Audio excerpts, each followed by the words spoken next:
नमस्कार, मैं उमाना और आप देख रहे हैं सनसनी रिपोर्ट। मेरे मौजूद अभी राजधानी दिल्ली के सेक्टर 9 रजापुर गांव के अंदर है और मेरे पीछे अगर आप देखेंगे तो आपको यहाँ पर मलबा नजर आएगा। लेकिन क्या कुछ कारण रहा इस मलबे का, ये पूरे मकान का, ये मैं आपको एक बार तसल्ली पूर्वक बताऊंगा। क्यों कल बीते दिन अगर बात की जाए तो गोविंद नामक लड़का, जिसकी उम्र 24 से 25 साल बताई जा रही है, जो कि इसी मकान में पिछले कई सालों से रहा करता था, कल अपने काम के लिए निकला था। लेकिन इस मकान के जो मालिक है वो यहाँ पर पहुंचते हैं और उसको कहते हैं कि इस मकान के अंदर थोड़ा मरम्मत का काम है। अगर ऊपर देखेंगे तो इस छज्जे की मरम्मत के लिए गोविंद को बोला गया था और वो यहाँ पर रुक गया था। लेकिन कहीं ना कहीं उसके बाद में जब गोविंद यहाँ पर काम करने के लिए आया तो मकान मालिक सामने बैठकर ही उसको देख रहा था कि किस तरीके से जो काम है वो यहाँ पर कर रहा है। लेकिन देखते ही देखते जब वो छज्जे के पास में आया है तो छज्जे के साथ ही वो जा करके नीचे गिर गया, जिसके बाद उसकी दर्दनाक मौत हो गई। आपको बता दें कि गोविंद अपने परिवार के साथ में यहाँ रहा करता था और ऐसे ऐसे ही परिवार, मतलब अगर कहा जाए, अगर आंकड़ा मैं आपको बताऊं तो 50 से ज्यादा परिवार इस मकान के अंदर रहते हैं। और मैं इसको मकान तो अब बिल्कुल नहीं कहने वाला, क्योंकि ये मकान के नाम पर धब्बा है और मौत का मकान बनकर रह चुका है। अगर इसकी आप हालत देखेंगे तो आप खुद देखिए कि किस किस स्थिति में यहाँ पर ये यहाँ पर खड़ा हुआ है। नीचे अगर आप देखेंगे तो कोई सेफ्टी नहीं, कोई कुछ नहीं। अगर मकान मालिक की बात करें, यहाँ के जो लोग हैं उनका ये कहना है कि हम मकान मालिक को इसकी मरम्मत के पैसे देते हैं, लेकिन कोई मरम्मत मकान मालिक यहाँ पर नहीं कराता है इसकी। क्या कुछ परिवार वालों ने कहा, पहले आपको वो सुनाते हैं। क्या नाम है आप? हमारा रेखा नाम है। क्या कुछ देखा आपने उस वक्त? हमने देखा वो गोविंद यहाँ पे कूलर लगा रखा था। ठीक है, मकान मालिक वहाँ बैठा था, वो कुर्सी पड़ी है वहाँ पे, वहीं बैठा था मकान मालिक। ठीक है, जब गोविंद यहाँ से नीचे गिर गया है, छज्जा बिल्कुल हिला हुआ था और कोई सपोर्ट नहीं लगा रखा था, सिर्फ 2 बल्ली लगा रखी थी दूसरी की छत पर से लाके। ठीक है, वहां से 2 बल्ली उठवाई थी और 2 बल्ली का कोई सपोर्ट नहीं भैया होता है। ठीक है, वहां उसको पाड़ बंधवानी चाहिए थी, अगर पाड़ बंदी होती तो बंदा नहीं गिरता। वो लगा रखी थी बल्ली, बस वो वहां से तोड़वाई तोड़वाई करा रहा था, वहां बैठ के अपना बैठ देख रहा था और वो बच्चा जैसे ही थोड़ा मारा छेनी के सहारे और वो नीचे चला गया। नीचे चला गया, मेरी मम्मी वहां से भागी तो वो वहां से एकदम से गोविंद गोविंद चिल्ला के हुई भागी, वो वहां से गिरने वाली थी। मैंने उसको पकड़ के खींचा मम्मी को, मैंने कहा वहां से नहीं जाओ। और मकान मालिक वहीं बैठा रहा, मकान मालिक बाद में भगा है। पहले जो मिस्त्री था, मिस्त्री गया, मेरी मम्मी गई, मेरी बहन ने नीचे से उठाया और गोविंद का जो एक मामा था उन्होंने उठाया। मकान मालिक फोन पे बात करता रहा, बात करते करते नीचे गया और उन्होंने क्या किया कि पहले वो बैठा के फिर उसके बाद बहुत देर में उठा के नीचे लेके गए थे। नीचे लेके गए, फिर वहां नीचे बैठा रखा। गोविंद गोविंद मेरी मम्मी बोलती रही, वो यहाँ बोल रहा था। बोलने के बाद यहाँ से नीचे लेके गए तो वो अमेडकल लेके गए। अमेडकल से ये मकान मालिक पीछे से पहुंच गए। वहां पे उन्होंने कोई इलाज नहीं करने दिया, वहां से ट्रांसफर करवा के प्रशांत हॉस्पिटल लेके गए। ठीक है, वहां लेके गए, जबरदस्ती लेके गए कि भाई हम प्राइवेट करवाएंगे। अब तुम प्राइवेट करवाओगे, मकान मालिक हो, अगर कोई बात है तो उसको बताओगे ना तुम। उन्होंने झूठ बोला कि फर्स्ट फ्लोर से गिरा है दूसरी फ्लोर पे, पर वो बच्चा 4 मंजिल से नीचे गिरा था। पहली बात तो उन्होंने झूठ बोला कि पहली मंजिल से दूसरी मंजिल पे गिरा और वो चौथी मंजिल से नीचे गिर गया। ठीक है, उन्हें झूठ नहीं बोलना चाहिए था, सही बताना चाहिए था। उसके बाद कोई देखने नहीं आया, मकान मालिक कोई देखने नहीं गया। आज भी बॉडी गई, कोई मकान मालिक देखने नहीं आया। सिर्फ उनके पिताजी थे, वो भी आगे खड़े हुए थे, बाकी घर पे सारे लोग थे। देखना चाहिए था ना कि आपकी बिल्डिंग से बच्चा गिरा है तो नीचे आपको देखना चाहिए था ना, आपके घर के सामने उसकी बॉडी रखी है। उन्होंने कोई कार्रवाई नहीं करी, कुछ नहीं देखा। और वहाँ जो हॉस्पिटल में बातें हो रही थी तो उन्होंने बोला कि सबने बोला कि मतलब कुछ आप देख लीजिए, इनका कोई सहारा नहीं है, कुछ नहीं है। उन्होंने बोला जो होगा वहाँ पे होगा, थाने में होगा। तो थाने में क्या होगा? कुछ नहीं होगा। अब पता नहीं आगे क्या करेंगे क्या नहीं करेंगे, लेकिन इस बिल्डिंग का तो जो भी है होना ही चाहिए, बंद होनी चाहिए। यहाँ तो हमें हो गए कम से कम 25 से 30 साल रहते हुए। हम 25 से 30 सालों में कभी इसकी मरम्मत हुई? कोई मरम्मत नहीं। आप हमारा कमरा देखिए, पूरी छत देखिए। हम लोग बोलते हैं मकान मालिक को आप रिपेयरिंग करवाइए, सिर्फ मकान मालिक को क्या है 10 दिन पहले पैसे मांगने लगेगा। पैसे नहीं देंगे, अगर बाई चांस हम लोग गाँव में हैं तो फोन करेगा, एक बार नहीं 1000 बार फोन करेगा कि आप हमें किराया दीजिए, किराया दीजिए। अगर तुम मकान मालिक को किराया ले जाओगे तो इसकी रिपेयरिंग कौन कराएगा? कोई रिपेयरिंग नहीं। ये 2 साल से टूटी हुई छत पड़ी है। हम कहते कहते हार गए, हमने अपने तरफ से वो फट्टा लगा रखा है कि कोई छोटा बच्चा ना गिर जाए। उसने कोई कार्रवाई नहीं करी, कोई रिपेयरिंग नहीं, कुछ नहीं करवाता है। जी हम यहाँ पे 4,000 रुपया रेंट देते, 3,000 रुपया रेंट देते हैं, प्लस उसका बिल आ जाता है 1500-1600 रुपया बिल आ जाता है, 4,500-5,000 के आसपास हमारा पड़ जाता है। ठीक है, बोलेगा इस बारी नहीं, इस बारी किराया दे दो, हम अगली बार करवा देंगे, अगली बार दे दो, फिर हम अगली बार करवा देंगे, ऐसे बोलता रहता है। गोविंद की मौत का जिम्मेदार किसको मानते भाई हम मकान मालिक को मान रहे हैं, और किसको मानेंगे? हम किसी को नहीं मानेंगे, हम तो सीधा मकान मालिक को, इसको ये जानते हैं कि मकान मालिक की गलती है, मकान मालिक को भरपाई करनी पड़ेगी। टाइम पे ले जाते हैं। हाँ जी बिल्कुल बिल्कुल भैया जी, बिल्कुल बिल्कुल, हम मकान मालिक की गलती देते हैं। हम अपने घर पे थे, अब हमारे तो हाथ पैर कांपने लगे बोलते बोलते। हम अपने घर पे देखे हैं, जैसे वो बच्चा जाके गिरा था, अगर मकान मालिक तुरंत एक्शन लेता तो वो ठीक, कुछ तो ठीक होता। क्या नाम है? मकान मालिक का सुधीर नाम है। वो जा रहा था गुड़गांव, वो काम करने जा रहा था, काम करने जा रहा था, उन्होंने रास्ते से पकड़ लिया और गोविंद को कि हमारा काम कर, और एक बच्चे को और वो बुला रहा था, गोविंद बुला भी रहा था, हमारे मामा का बेटा है, उसको बुला रहा था कि गोलू तू भी आ जाओ। वो बोला कि नहीं मैं नहीं आऊंगा, मैं अपने काम पे जाऊंगा। और वो गोविंद दो थे, उसका एक मौसिया जीजा थे और ये था। उन्होंने, उनका फोन आ गया, वो इधर हो या उधर हो, जब एकदम से गिर गया फिर वो भगे। कितने लोग रहते होंगे कितने परिवार इसमें परिवार कम से कम होंगे 60-70 परिवार हैं इसमें। कितने कमरे हैं? इसमें 60-70 कमरे होंगे भैया, 56 कमरे हैं, 56 परिवार रहते हैं।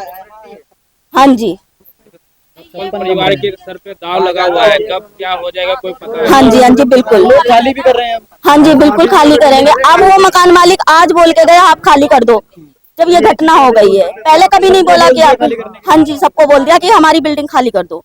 आज बोल के गया है कि 3 दिन में खाली कर दो। अब एक बात बताओ, हम लोग कमा कमा के यहाँ तुम्हें देते थे, हम 3 दिन में, इतनी जल्दी हमें कौन कमरा दे देगा?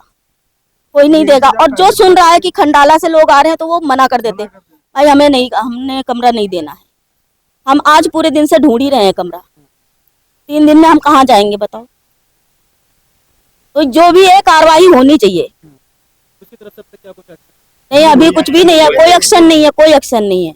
क्या नाम है आपका? संगम।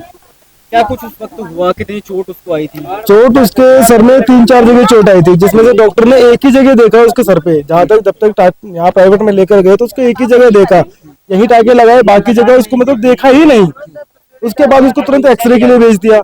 आपको ये मतलब कंडीशन सीरियस पे, और वो बोल रहा है कि आपका क्लाइंट बोल रहा है कि मरीज की मेरी छाती में दर्द हो रहा है, तो आपको पहले उसका सीरियस होकर छाती का एक्सरे लेना चाहिए, आपको वहाँ का इलाज करना चाहिए। ये जरूरी नहीं कि आपकी टांग टूटी तो वहाँ, मेन उसको इंजरीज छाती में आई थी, उनकी छाती नहीं देखी। वहाँ पे उस बंदे को जो एक्सरे ले रहा है उसको कई बार बोला उसने कि भाई हम दर्द हो रहा है, छाती में बहुत दर्द हो रहा है सर, जल्दी जल्दी कर लो, जल्दी जल्दी कर लो। तो वो बोले प्रोसेसर आप देख सकते हो कि 5 जगह एक्सरे लेने से जल्दी आप उसकी छाती स्कैन करके उसको दे। मैं उसी टाइम जिस टाइम एक्सरे हो रहा है मैं वहीं था, उस टाइम मेरे से बात हो रही है उस लड़के की बात ना, उसको 1% लगता है इंसान को, वो भी नहीं लगा कि यहाँ की इस बंदे की जाने की उम्मीद है कि जाएगा नहीं। वो एक ही चीज बोलता रहा, भाई दर्द हो रहा है, उसको भी बोलता रहा कि भाई दर्द हो रहा है मेरा, देख लो देख लो। वो उसकी जगह वो छाती का एक्सरे लेने गए, पैर के एक्सरे ले रहे, कहीं इसका एक्सरे ले रहे। अरे इलाज बिल्कुल, मतलब इलाज में तो करा ही नहीं कुछ भी इन्होंने। इलाज में आपको स्टिचेस करने की जरूरत ही नहीं है, पहली बात तो टाके लगाने की पहले वो जरूरत नहीं है। जब तो खून रोक दिया उसके बाद उसके एक्सरे करने हैं, तो पहले वो करना चाहिए आपको। आप एक्सरे करने लग रहे हो, आप ये चीज करने लग रहे हो, ये लापरवाही है, हॉस्पिटल की लापरवाही है। हम लेकर अम्बेडकर पहुंचे। मकान मालिक कितनी देर में लेके गए थे? यहाँ से लेके ही लेके गए सारे। नहीं, मकान वाले की गाड़ियाँ खड़ी हैं, आप गाड़ी में लेकर जा सकते थे, आप गाड़ी में नहीं लेकर गए। उसको रिक्शे पे लेकर पहले अम्बेडकर गए, अम्बेडकर से आप जबरदस्ती उसको लेकर आए अम्बेडकर से कि आप अंदर नहीं जाओ। ये भी नहीं कि उन्होंने रेफर कराओ, रेफर भी करना एक अलग चीज होती है, रेफर भी नहीं करा उन्होंने, रेफर कराओ कि आपको लेकर गए हम यहाँ पे, वो भी नहीं, वो जबरदस्ती लेकर आए, इनको लेकर गए यहाँ पे एडमिट करा। एडमिट करने के बाद आप स्टेजेस कर रहे हो, इंजरीज बता रहा है लड़का कि मैं यहाँ से गिरा हूँ, मेरे को लग रही है, मेरी छाती में लग रही है। आप उसकी छाती में देखो, वो चीज कुछ नहीं करी मैं। ये सारी की सारी लापरवाही। यहाँ नहीं हो गए मेरे को भी 22 मैं तो पैदल ही समझ लो गाँव में हूँ, बाकी तो यहीं रहा हूँ, बचपना यहीं कटा पूरा। जिस कंडीशन में ये पूरा मकान है, आपको ऐसा नहीं लगता है कि आप खतरे में रह रहे हैं? नहीं बिल्कुल लगा। अब इस चीज का देखो, हम अब जैसे कि दिलासा, एक इंसान को दिलासा दिया जाता है। अब आप आए हमसे, अब आपकी चीज है, आपने बोला कि हम कर देंगे, आप वो बोल के हमसे पैसे तो ले गए, आप नहीं करे तो हमारा तो पैसा अगले महीने का भी एडवांस चला ही गया मैं आपके पास 2 महीने का, अब हमें 2 महीने फिर काटने पड़ेंगे यहाँ पे। फिर वही चीज आप आगे बाद में बोल देते हो कि भाई फिर हम बनवा देंगे, रिपेयरिंग करवा देंगे, आप सब मिलके, अब सबसे पैसे ले लिए आपने, सबसे पैसे लेने के बाद फिर अब बिल्डिंग वाले कहाँ जाएंगे? आप सोचो ना, एक चीज सोचो कि आपने 3 महीने का एडवांस रेंट पहले ही दे दिया, तो कहाँ जाएंगे ये सारे किराएदार? जहाँ 3 महीने का फंसा मैं तो वहीं रहूंगा, क्योंकि मेरा तो 3 महीने का बकाया मैंने दे रखा है, मेरा कुछ ना कुछ तो पेमेंट फंसी हुई है। तो ये चीज करते हैं, ये इधर मकान वाले की स्ट्रेटेजी थी कि किराएदार को फंसा के रखने की। बताया जा रहा है कि मकान मालिक के यहाँ पर और भी मकान और भी मकान है, एक सामने सबकी मकान, हालत ऐसी है। सबकी हालत ऐसी है। ऐसे खंडाला पूरे अगर कोई इंसान जाए भी गली में से तो उसको डर लगता है कि मैं अगर यहाँ से निकलूंगा तो गिर जाए, गिर ही जाएगा। ऐसा नहीं कि कोई ना गिरे, गिर जाएगा। पब्लिक बहुत, हाँ, मर गया तो मर गया, बंदे बोल रहे मर गया तो मर गया। और जब तक हॉस्पिटल के अंदर था तो बंदे क्या बोल रहे हैं कि कुछ नहीं, सर में चोट लगी।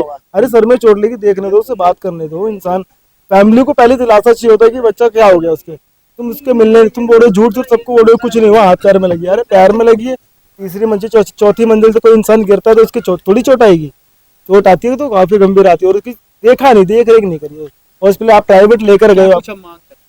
मांग तो देखो, हम तो ये चलते कि फैमिली को थोड़ा बहुत बैक सपोर्ट मिलना ही चाहिए यार। अब कुछ भी नहीं है, कुछ भी नहीं है, अकेले बूढ़े माँ बाप है, कौन सहारा? बेटी की शादी, चलो अभी बेटी की शादी भी करेंगे तो उसमें भी तो कुछ, अकेला लड़का था कमाने वाला, कमाना भी, हाँ अपना हाँ माँ के भी हाथ दोनों हाथ टूटे हुए, सोचो ना वो कोई वेट उठा सकते ना कुछ कर सकते। पिताजी को आप देख ही सकते हो कैसे बूढ़े हो रहे हैं। बहन अभी क्या, उनसे क्या ही करवाए, उनसे क्या ही एक्सपेक्ट रखे कि वो आने वाले टाइम के माँ बाप के लिए। तो खाली करेंगे आप? बिल्कुल सारे खाली कर रहे हैं कमरा, अब तो बिल्कुल कोई मतलब ही नहीं। अब साथ का भाई एक चला गया हमारा, अब हम ये थोड़ा चाहते कि एक और कोई चला जाए, कोई एक दूसरे चला जाए, क्योंकि इंसाफ तो होना नहीं, कुछ तो होना नहीं। क्योंकि ये कुछ दे दे ना दे, कुछ दे, अभी तक आके ये भी नहीं दिलासा दिया कि हम आपको ये कर रहे हैं। अरे 5-10 हजार तो कोई भी शमशान घाट के लिए दे देता है, हम ये 5-10 हजार रुपए के तुम्हारे पास रुकेंगे क्या? 5-10-20 हजार रुपए तो खुद ही कमा लेगा इंसान। फ्यूचर के लिए देखो ना कि आगे उनके माँ बाप कैसे जिएंगे। अभी तो तुमने सोच लिया कि अभी यार इनको हटाओ ना, किराएदारी जो है इनको तो ऐसे दबा के भगा देंगे। कंप्लेन, आप सोचो कि कंप्लेन के चक्कर में ही तो डरे आप कि अम्बेडकर हॉस्पिटल से आप लेकर आए इधर। इंसान भागता है तो कहाँ भागता है? सरकारी अपना भीमराव कितना फेमस है, वो तो हॉस्पिटल अस्पताल, ट्रीटमेंट शुरू कर दिया, आप लेकर आ गए, जबरदस्ती लेकर आ गए। अगर आपको डॉक्टर रिफर करता है तो उसकी बात अलग है कि आपको लेकर गए हैं, कुछ भी नहीं।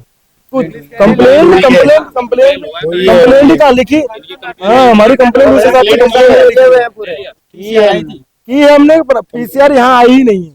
ये थाने में जैसे कि वही इंक्वायरी के लिए जब कोई अस्पताल में बॉडी कोई बंदा मरता है तो वो वेरिफिकेशन के लिए जो आते हैं हॉस्पिटल वाले बुलाते हैं, वो बुलाते हैं कि भाई वेरिफिकेशन के लिए जो पुलिस वालों ने वहाँ वेरिफिकेशन करी है वही करी है, उसके बाद से कोई वेरिफिकेशन नहीं हुई इनके साथ। कि पुलिस वाले ने आके इनसे बोला हो कि क्या आपको मुआवजे के लिए कुछ करा, कुछ भी बात नहीं है। नहीं तो नहीं, फैमिली को मुआवजा तो मिलना ही चाहिए। आपने सेफ्टी के, पहली बात तो आपने सेफ्टी के साथ काम नहीं करा। यहाँ पहाड़ बननी चाहिए, 4 से 5 मंजिल की पहाड़ बनने की, उसके बाद आपको काम करना चाहिए था।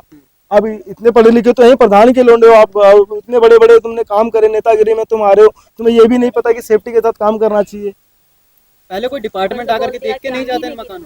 कंप्लेन कई बारी कंप्लेन गई है, कई बारी डिपार्टमेंट। यार आप चीज, आज के टाइम पे पैसा ही एक ऐसी चीज है ना कि आपने किसी के मुंह पे पैसा दे दिया, बात, हाँ कांग्रेसी नेता है भाई, तुम्हारा तो काम। नत्थू प्रधान इनके पिताजी का नाम था, और बाकी अभी हरीश है, अभी 4-5 लड़के हैं जो सही से इनका नाम, हम तो कांग्रेस पार्टी सब सपोर्टर। हाँ, ये जभी तो आपके पास पैसा है, आप तो कहीं पे भी खिला के भर दोगे, कर दोगे। अब जिनके बूढ़े माँ बाप है वो कहाँ जाएंगे? सबसे बड़ी बात है, आप किसी को मत देखो, आप उनको तो देखो ना, कम से कम आप अपनी बिल्डिंग में बनवाओ ना बनवाओ भाई, किसी का बेटा या किसी के घर का सदस्य चला गया, आप उसको तो देखो कम से कम, उसके कुछ तो बोलो आगे उसके लिए। हाँ, बंदे इसको देखने भी नहीं निकले, देखो भी अपना अपना दरवाजा बंदों ने बंद कर लिया। ऐसे तो बताओ है मकान मालिक, बंदे को कुछ भी हो जाए देखने भी नहीं आते हैं, लाइटिंग भर रही है जब भी मतलब नहीं है किसी से। सरकार से क्या कुछ मांग कर रहे हैं? हमारे वो दबाव में, हाँ, और ये मोनी बेटी हमारी जा खड़ी है, शादी करें, ये बोल लेगी ना? हाँ हाँ, आओ बेटे, हाँ। क्या नाम है आपका? सपना। आप यहीं रहते थे? जी, क्या कुछ देखा आपने भाई के साथ? क्या कुछ? मैं आई थी काम पर से, तो मेरा भाई मतलब उसमें इन्होंने जबरदस्ती, मतलब मेडिकल में इलाज होने लग गया, इन्होंने जबरदस्ती वहां से निकाल लिया। अगर आज ये ऐसा नहीं करता आज मेरा भाई ठीक होता। इनके चक्कर में भाई की डेथ हो, जो कुछ हुआ, मैं तो इन्हीं को वो करती। दिया। क्या नाम है? मेरा नाम राजू है। क्या कुछ हुआ था उसका? पूरी घटना हुई, मैं तो था काम पे। मेरे को जब ये लेके अंबेडकर जा रहे थे, मेरे पास फोन आया था कि अंबेडकर ले जा रहे हैं। एक मामी मेरी थी, उन्हें फोन किया कि बालक किसी बच्चे को लेके जा रहे हैं अंबेडकर को, क्या क्या घटना हुई क्या नहीं हुई। तो मैंने फोन वहां से लगाया तो पूछा, किसी का नंबर था नहीं, इनका भी नंबर नहीं था मेरे पास। किसी से पूछा तब बताया गोविंद की वो छज्जा टूटा ऊपर से, वो गोविंद नीचे गिर गया, तो उसकी ज्यादा तबीयत वैसी है। तो मैंने फोन लगाया, फिर दोबारा पूछा तो कहने लगे कहाँ, तो कहने लगे वहाँ जो मकान मालिक थे, कहने लगे वहाँ उनने सोचा केस हो यहाँ हो जाएगा, अंबेडकर में भर्ती मत करो। तो इनने प्राइवेट में कोई प्रशांत विहार हॉस्पिटल है कोई, उसमें ले गए। वहाँ 1-1.5 घंटे में टाका लगाए उसके लड़के को, 1-1.5 घंटे में टाका लगा पाए। उसके यहाँ सरिया 2-3 घुसी थी यहाँ पे और 2-3 खपड़ी में घुसी। तो वहाँ बोलता था ये था कि हमका बचा ले, हमारा दर्द हो रहे, तो वहाँ उनने कोई सुनवाई नहीं करी हॉस्पिटल में। वहाँ से उनने जब जाना है सीरियस, जब उन डॉक्टर ने वहाँ जो बैठे थे ना, वो एक तो हॉस्पिटल वो बच्चों वाला हॉस्पिटल है, डिलीवरी वाला है, मानी चलो, उसमें वो लेके गए थे मकान मालिक। वहां से लेके फिर जब जाना इनने सीरियस है तो भगवती हॉस्पिटल लाए, और हॉस्पिटल लाने के बाद वो तुरंत ही कब से काम कर रहा था, क्या काम कर वो पहली बार आज ही काम पे वो जा रहा था, नीचे से उसको बुला लिया। वो उसका मकान मालिक का वही मकान है आगे, उसी मकान, वो मकान मालिक का आगे मकान है, वहीं से वो आ रहा था। लड़का यहाँ से खाना पीना सब टिफिन में पैक करके जा रहा था। कहने लगा ऐसा कर गोविंद, रहते आज मेरा काम करते नहीं, उसके कमरे में रहता तो मानना पड़ता है थोड़ा बहुत, कि मकान में रहोगे तो मानना पड़ता ही थोड़ा। कल आज मेरा कर दे काम, वो नहीं कल चला जाइए वहाँ काम। वो यहाँ तड़ाई फड़ाई कर रहा था। उसके बाद वो अचानक एक और था लड़का, उसको उसने बुलाया किसी कारण, या पानी या किसी कारण उसको बुला लिया। वो अकेला यहाँ पे वो तड़ाई फड़ाई इसको कर रहा था। वो पूरा छज्जे ढिल गया, वो सीधे एकदम तीसरी मंजिल से चौथी मंजिल से फर्स्ट फ्लोर पर गिरा जाके डायरेक्ट। यही घटना। उसके बाद में कोई कंप्लेंट आप लोगों ने करी? अब आप लोग कंप्लेंट हम तो थोड़ी नहीं बता सकते, उनके पिताजी बता सकते हैं भाई, हम तो काम पे थे भाई। चलो भाभी की हमका इंसाफ चाहिए, हमका बस इंसाफ। हमारी बेटी शादी करने वाली है भाई, हमारा बेटा कमाने वाला था, हमारा आदमी बूढ़ा है, हम अपनी बेटी की शादी का हमका इंसाफ चाहिए और मेरे को यहाँ मौजा चाहिए। हाँ, मालिक से बात करिए आपने? मालिक से बात करी, वो बोलते नहीं है, नहीं बोलता है। और मेरे बेटे को जो जा रहा था काम पर है, अपना मालिक बुला के जबरदस्ती काम कराया, कहता आप दूसरी जगह मत जाना, मेरा काम करा रहा। सामने बैठा मालिक, मेरा बेटा उसके सामने गिरा है और झूठ बोल रहा है, दारू पी के कूद गया। मेरे बेटे को झूठ फंसा रहा है कि नहीं फंसाता है? ऐसे मेरा बेटा तो कभी छूता नहीं दारू, ऐसे ये लोग बोल रहे हैं। हम लोग किराए से रहते हैं। 1500 रुपया लिया, जो दिन कल वाले दिन छज्जा तोड़ रहे थे, 1500 रुपया लिया। कहले कमरा, मैंने कहीं कमरा खाली कर दूंगी, बोला कमरा मत खाली करो, मैं मेरे को पैसे दो, मैं बनवा रही हूँ। हाँ, मकान मालिक कह रहा। और मेरी लड़की चली गई, बोला लड़की को बुला लो, 2 महीना का किराया चला गया मेरा। हाँ, खाली कर दिया, 2 महीना का किराया चला गया। मैंने कही तुम मेरी लड़की यहाँ पे आएगी नहीं। आएंगी काका, बच्चे क्या उनके भारू हैं? कहला नहीं, जाए मत, यहीं बुला लो। हमने कही नहीं, यहीं नहीं बुलाऊंगी। फिर मैं यहीं पर नहीं बुला, मेरे से 1500 रुपया लिया, भैया कल मैं बनवा लूंगी। तब काम करवाया है, छज्जा तोड़वाया। तो मैंने कही सगरा छज्जा जा रहा, सगरा छज्जा जा रहा, ये मान ही नहीं रहा। कह रहे नहीं छज्जा नहीं जाएगी, तुम ऐसे कैसे जाएगी, ऐसे कैसे जाएगी, ऐसे भैया ये कह रहा किराया मैं दूंगी। कह रहा किराया भी दे देना, घर से गांव से के किराया मंगाया मेरे को। मैं गांव चली गई, मेरे ससुर तबीयत खराब, मैं गांव चली गई, गांव से मंगाया, किराया मंगा लेता था। अमूल कमरा नहीं खाली कर दे देता था। हाँ, हम भैया हो गई 10 साल, 10-15 साल हो गई, 15 साल। अरे भैया करते थे। हाँ भैया नहीं सुनता था, कभी नहीं सुन रहा था, यही सुनता था खाली नहीं है। अब कमरा किराया टाइम नहीं हुई पा रहा, किराया ले जाया था। भैया इसने बहुत गद्दारी किया। 200 कूड़े का, 2 सब लेटरिन की, बाथरूम की, सबके पैसे लेता था। पीने खाने को मांग ले जाए। इन्हीं लोगों ने कहे आज वो नहीं, दूध नहीं, आज वो नहीं, पीने खाने को पैसे मांग ले जाए, सुबह आ जा 4 बजे, हाँ 4 बजे आप पैसे दो पैसे दो। तो उस वक्त आपने क्या कुछ देखा 2 दिन जब उसका काम कर रहा है? भैया हम लोग, मैं तो बस मैं बात करके उनसे, उन्हें कूलर लगाया, सब कुछ करा, तोराई करे लगे, मैं लोग काम से निकल गई थी। भैया यहाँ करो, काम नहीं करूंगी तो खाएंगे क्या। मैं निकल चुकी थी और वो लोग गिर गया था, मैं कहा नीचे से निकल चुकी थी और वो तस्कन गिर गया। कितने लोग रहते हैं? अरे भैया बहुत लोग, हाँ आते हैं काफी दिन, और हम कहा नीचे निकल चुके रहा, हम लोग चले गए, जीने पर चले गए, बच गए हम लोग। मगर इसने इलाज करने का कोई इसने वो नहीं दिया, इसका मौका हॉस्पिटल से बुला के वहाँ दाखिल करा लिया इसको, और उसका कुछ हाथ हो गया तब इसका मौत हुआ है। ऐसे हुआ है भैया। अब लड़का तो एक जिंदगी का चला गया है, मगर ये तो इसने तो बहुत बेकार कर दिया। भैया मेरा तो यही निवेदन है, अब तुम्हारे हाथ में जो करो।